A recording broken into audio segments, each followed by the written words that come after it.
కూతురు గురించా? అవునమ్మా. తన కూతురు గురించి మనకెందుకురా? నీతోనే చెప్పాలనుకుంటుందంటే నీకు తెలిసిన గతమేదో ఉందని అర్థం అవుతుంది.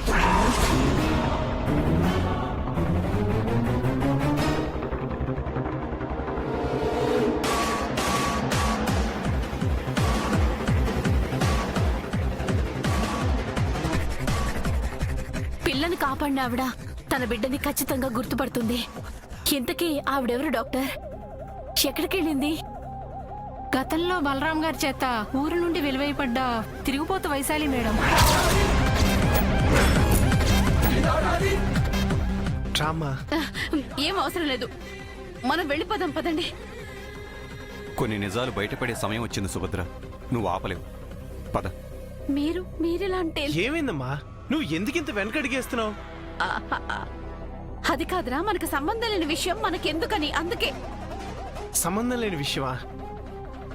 ఒకరోజు నువ్వు వైశాల్తో మాట్లాడటం చూశాను.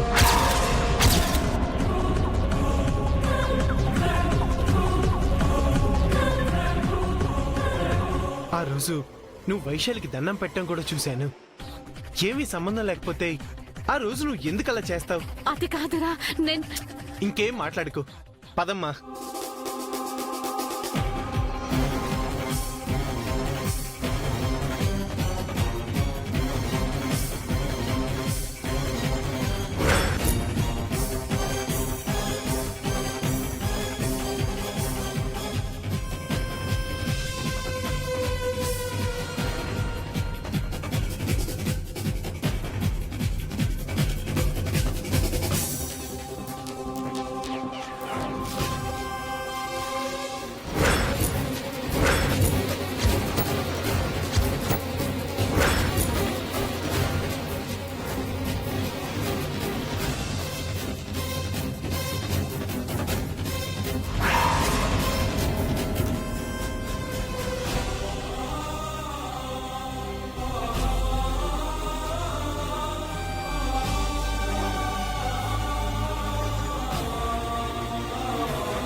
చేసిన పాపం నాకీ శిక్ష విధించింది సుభద్ర గారు. నువ్వేం చేశావు వైశాలి? బలరాముడి గారి అసలు కూతురెవరో చెప్పకుండా జానకమ్మ గారిని క్షోభ పెట్టాను.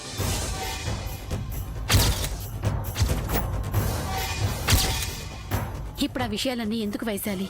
నేను సమాధిలోకి వెళ్ళిపోయానంటే ఆ నిజం కూడా సమాధి అయిపోతుంది. అయిపోయినా పర్వాలేదు, నువ్వు మాత్రం నిజం చెప్పొద్దు. ఎవరికి చెప్పినా చెప్పకపోయినా మీకు మాత్రం చెప్పాలి. అంటే అత్తయ్యకి పుట్టింది కవల పిల్లలు కాదా? కాదు, అందులో ఒకరు నా కూతురు.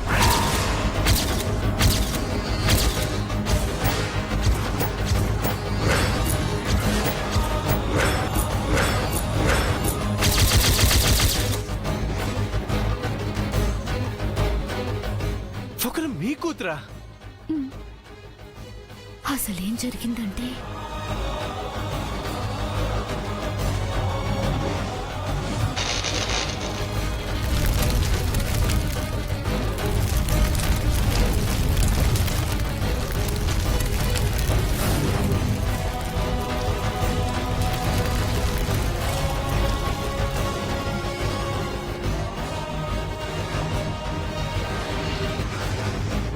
పిల్లని కాపాడిన ఆవిడ తన బిడ్డని ఖచ్చితంగా గుర్తుపడుతుంది.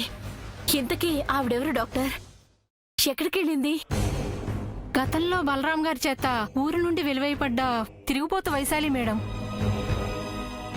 నా బిడ్డ ఎవరో తెలుసుకోవాలన్న ఆలోచన నాకు చచ్చిపోయింది. ఇద్దరినీ నా బిడ్డలాగానే చూసుకుంటాను.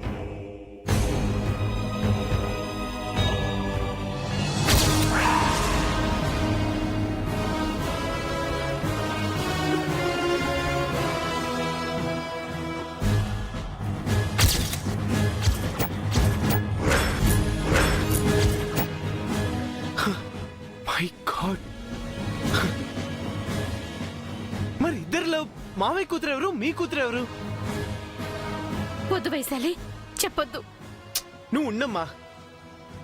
ఏ నిజమైనా 2 కుటుంబాలను కలపడానికి ఉపయోగపడుతుందేమో. ఇప్పటికీ చెప్పకపోతే ఇంకా పాపం మూట కట్టుకుంటాను. దయచేసి చెప్పనివ్వండి.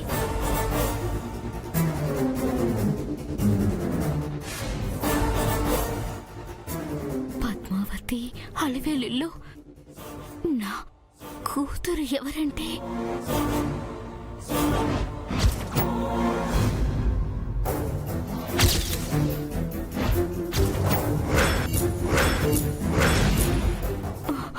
అలివేలే నా కూతురు.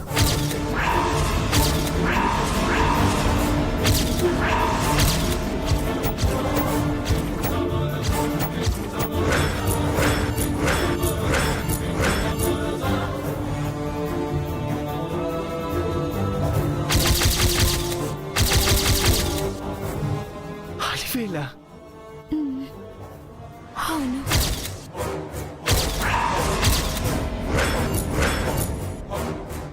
బావేమో అలివేలుని అపురూపంగా చూసుకుంటున్నాడు. అలివేలు నీ కూతురని తెలిస్తే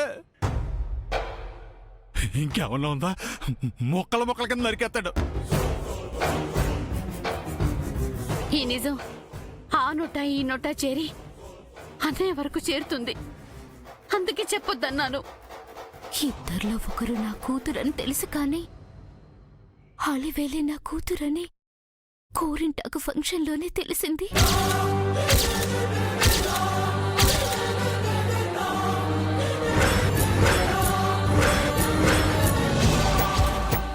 మరి తెలిసినప్పుడు తీసుకెళ్ళిపోవాల్సింది. ఎంకే పద్మావతిని చేసుకుని ఉండేవాడు. మా రక్త సంబంధాన్ని మాతో కలుపుకున్నట్టు అయ్యి ఉండేది. పోయి నీ కూతుర్ని చేసుకున్నాడు. ఈ విషయం పొరపాటున పద్మావతికి తెలిసిందంటే అది చేసిన త్యాగానికి ఫలితం లేకుండా పోయిందని బాధపడద్దే. అలివేలే నా కూతురన్న విషయం పద్మావతి కూడా తెలుసండి.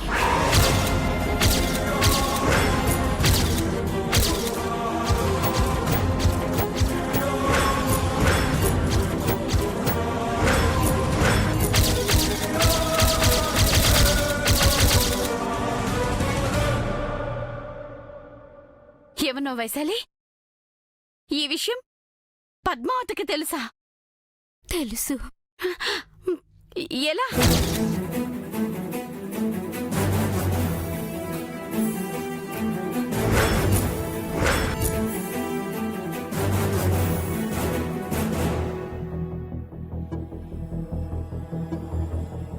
అమ్మా పద్మావతి,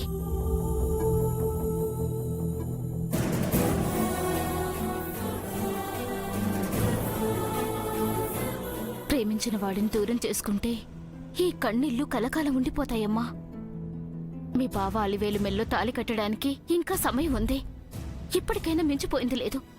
పెళ్లి పీటల మీద నుంచి అలివేలు లేపి నువ్వు మీ బావ పక్కన కూర్చో. ఒక్కసారి మాటిచ్చాక తప్పలేనండి. అవసరమైతే ప్రాణాలైనా వదిలేస్తాను. నేనెందుకు చెప్తున్నానో అర్థం చేసుకో అమ్మా. మీరు చెప్పినట్టు చేస్తే తను చచ్చిపోతుందండి. అలా బెదిరిస్తుంది కానీ అంత పని చేయదమ్మా. అలివేలు పంతం నాన్న పంతం, అలివేలు మొండితనం నాన్న మొండితనం. తన గురించి మీకు తెలీదు. అయ్యో, చిన్నప్పటి నుంచి చూస్తున్నాను కదమ్మా, నాకు తెలుసు. దూరం నుంచి మీరు చూసిన దానికి, దగ్గర నుంచి నేను చూసిన దానికి చాలా తేడా ఉందండి. అయినా నా తోడబుట్టిన దానికి ఇచ్చిన మాట తప్పి అన్యాయం చేయలేను. కన్న కూతురికి నేనే అన్యాయం చేయాలనుకున్నప్పుడు నువ్వు నాకంటే ఎక్కువ ఆలోచించాల్సిన అవసరం లేదమ్మా.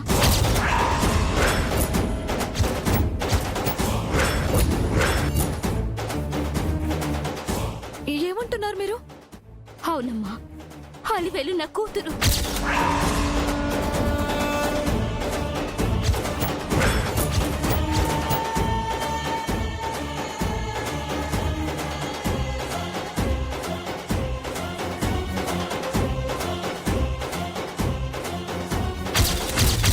ఇప్పుడేమంటావమ్మా? ఇప్పుడైనా నాదొక్కటే మాట అండి. ఆ రోజు మీరు మా ఇద్దరి ప్రాణాలు కాపాడారు. లేదంటే ఈ రోజు ఈ పద్మావతి కూడా ఉండేది కాదు. మీరు మా కోసం చేసిన త్యాగం కంటే మీ కూతురు కోసం నేను చేసిన త్యాగం ఏమాత్రం చెప్పండి. ఈ నిజం బయటికి తెలియనివ్వకండి. నాన్న అలివేల్ని బయటకు గెంటేశాడంటే తన అన్యాయం అయిపోతుంది. అలివేలికి బావలాంటి దేవుడు భర్త అయితే ఏదో ఒక రోజు మారుతుంది. రాయి అహల్యగా మారాలంటే రామపాదం తాకాల్సిందేనండి.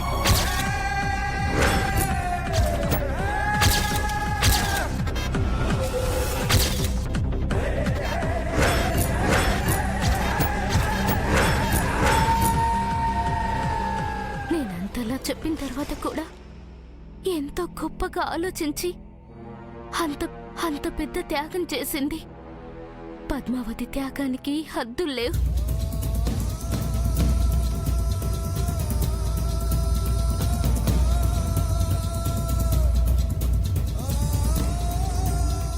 ఈ నిజం చెప్పకముందే ఈ ఊపిరి ఆగిపోతుందేమోనని భయపడ్డాను. దేవుడు నాకు ఈ అదృష్టం కూడా కలిగించాడు.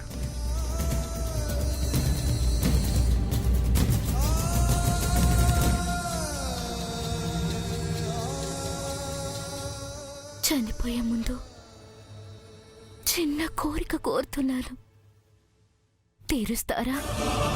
చెప్పు చెప్పు వైశాలి, చెప్పు వైశాలి. వారసుడి చేత తలకురువిని పెట్టించుకోవాలని తండ్రికుంటుంది.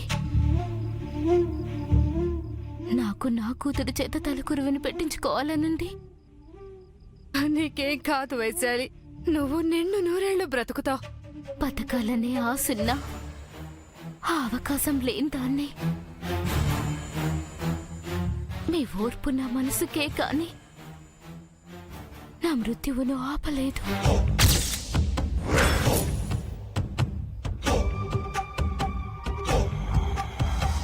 అలివేలు చేత తలకురువిని పెట్టిస్తామని నాకు మాటివ్వండి.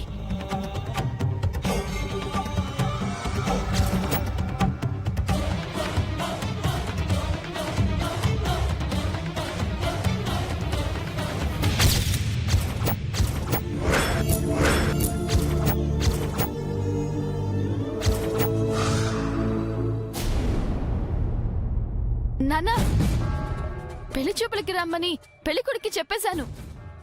ఈ విషయం ఇంకా మీరు ఇంట్లో అందరికీ అనౌన్స్ చేసేయండి. ముందుగా చెప్తే దాని బుద్ధి మారుతుందమ్మా. అంటే ఈ సంబంధం కూడా చెడగొడుతుందనే భయం మీకుందా? భయం కాదమ్మా, మళ్ళీ ఈ విషయం ఊరందరికీ తెలిసిందంటే పరువు పోతుందనే ఆలోచన. నాన్నా, నేను చెప్పినట్టు చేశారంటే ఈసారి పద్మావతి అలాంటి పిచ్చి ప్రయత్నాలు చేయదు. ఏం చేయాలి? ఏంటంటే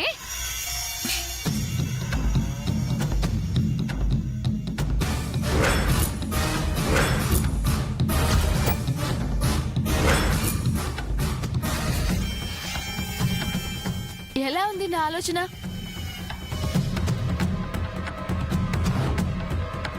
నేను అలా చేయాల్సిన అవసరం ఏముందమ్మా? లేదంటే అది మాట వినదు నాన్నా. నేను ఏం చేసినా ఏం చెప్పినా ఈ ఇంటి మంచి కోసం, పద్దు జీవితం కోసమే కదా నాన్నా. సరేమ్మా, దాని పెళ్ళయ్యేంత వరకు నువ్వు చెప్పినట్టే చేస్తాను. ఇంకెందుకు ఆలస్యం, చెప్పేయండి. జానకి, జానకి!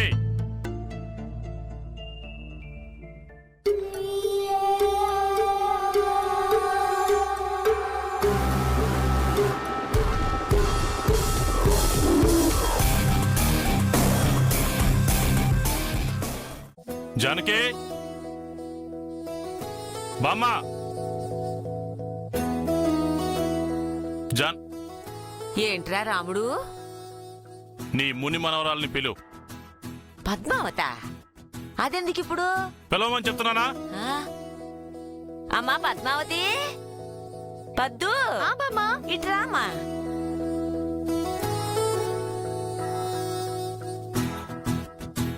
వచ్చిందిరా రాముడు. ఏంటి? ఒక ముఖ్యమైన విషయం. ముఖ్యమైన విషయమా? ఏంట్రా అది? రేపు పొద్దున్న 9 గంటల 9 నిమిషాలకి మంచి ముహూర్తం ఉంది. ముహూర్తమా? దేనికి? నిశ్చితార్థానికి. నిశ్చితార్థమా? ఎవరికి? ఆ నీదే. ఆ? ఏంట్రా పరాచకాలు? మరి లేకపోతే అలా అడుగుతావేంటి? ముసలి పద్దుకి నిశ్చితార్థం.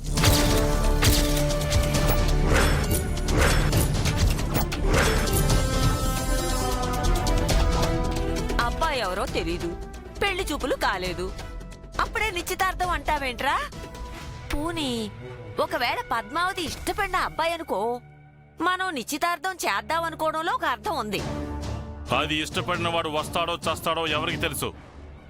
తండ్రిగా నా బాధ్యత నేను నిర్వర్తించాలి.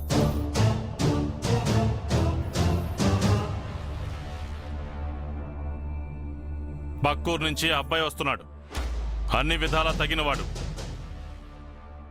అది కోరుకునే బావగాడి కంటే చాలా మంచోడు. కొన్నిసార్లు దరిద్రులకు కూడా మంచివాళ్లు దొరుకుతారంటే ఇదే. ఒరే రాముడు, అబ్బాయి గురించి అటు ఇటు ఆలోచించకుండా ఏంట్రా ఈ నిర్ణయం? ఆ? అటు 7 తరాలు ఇటు 7 తరాల గురించి ఎంక్వైరీ చేయడానికి ముందు మన బంగారం మంచిదై ఉండాలి కదా. అదేం అవసరం లేదు. ముసలి ఆ? నాన్న మంచి సంబంధమే చూశారు పద్దుకి. నువ్వు ఆగవే. ఒరే రాముడు, ఓసారి పద్మావతి అభిప్రాయం కూడా కనుక్కోరా. అవసరం లేదు. నేను నిర్ణయం తీసేసుకున్నాను. బలవంతంగా పెళ్లి చేయాలని చూస్తే నేను చేస్తాను.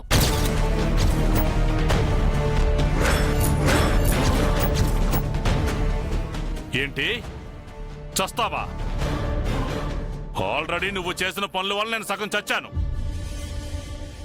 ఇప్పుడు పూర్తిగా చస్తాను. ఒరే రాముడు, నేనే చస్తానే. ఒరే రాముడు! ఒరేయ్! నాన్న! నేనే చచ్చిపోతా. ఏయ్! రావద్దు. ఎవరు రావద్దు. ఎవరిని వస్తే ఏమండి? ఏంటండి? రావద్దని చెప్తున్నాను కదా. ముందుకు రావద్దు. నేను చచ్చాక అది దాని భావన చేసుకుంటుందో లేక ఇంకెవరిని చేసుకుంటుందో చేసుకొని. పద్దు, నాన్న తెచ్చిన సంబంధం చేసుకుంటానని నువ్వు చెప్పు పద్దు. లేదంటే నాన్న అన్నంత పని చేసేలా ఉన్నారు. ఏమండి? ఏయ్! ఏమీ పద్దు, నా పసుపు కుక్కలు దూరం చేయాలనుకుంటున్నావా? నీ తల్లిని విధవం చేద్దాం అనుకుంటున్నావా? చూసారా మీరింత మాట్లాడుతున్నా అది ఇంకా ఆలోచిస్తుంది. ఒసే పద్దు, జీవితాంతం ఈ ఇంట్లోనే అందరికీ అడ్డంగా ఉండిపోవాలనుకున్నావా? కోరుకున్నవాడు దక్కనంత మాత్రాన జీవితం ముగిసిపోయినట్టు కాదు. తండ్రి కంటే ఎవరూ ఎక్కువ కాదే. ఏమండి? ఒప్పుకోవే. నేను చెప్తున్నానండి. ఏయ్! మీరు నిశ్చితార్థానికి ఏర్పాట్లు చేసుకోండి. ఒసే పద్దు, నీ తరపున మాట్లాడడం కూడా తప్పేనే.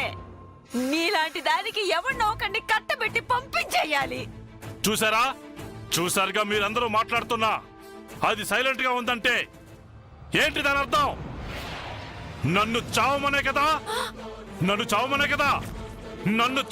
కదా. చస్తాను.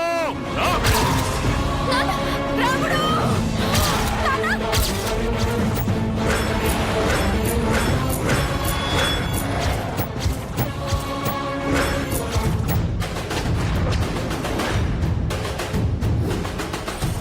నాన్న! నేను గనక పట్టుకోకపోయింటే ఏంటి పరిస్థితి? పద్దు, నాన్నని ప్రాణాలతో చూసుండే వాళ్ళమే కాదు. చెప్పు పద్దు, నాన్న తెచ్చిన సంబంధం చేసుకుంటానని చెప్పు. లేదంటే నాన్న మనకి దగ్గర పద్దు. చెప్పు పద్దు, చెప్పవే. చేసుకుంటాను.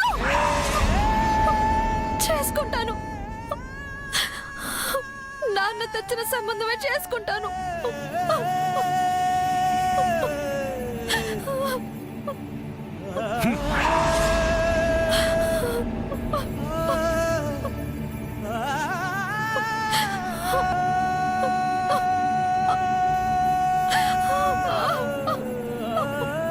పద్దు! పద్దు! ఒసే జానకి, అందరం కలిసి దాన్ని ఇబ్బంది పెట్టినట్టున్నావా? అది చూపిస్తున్న నరకంతో పోల్చుకుంటే మనం చేసేది ఎక్కువే కాదు. నాకు తెలిసేది నా కూతురే కాదు. నా కూతురై ఉంటే ఇలా చేసుండేదా? అది ఖచ్చితంగా వైశాలి కూతురై ఉంటుంది. ఒసే, ఏంటి అలా అంటావు? నీకే ఆధారం ఉందని దాన్ని అలా అంటున్నావు? వ్యక్తిత్వాన్ని బట్టి అలవాట్లను బట్టి కూడా మనిషి గురించి అంచనా వేయొచ్చు. అలివేలిది తండ్రి పౌరుషం, పద్మావతిది వైశాలి బుద్ధి.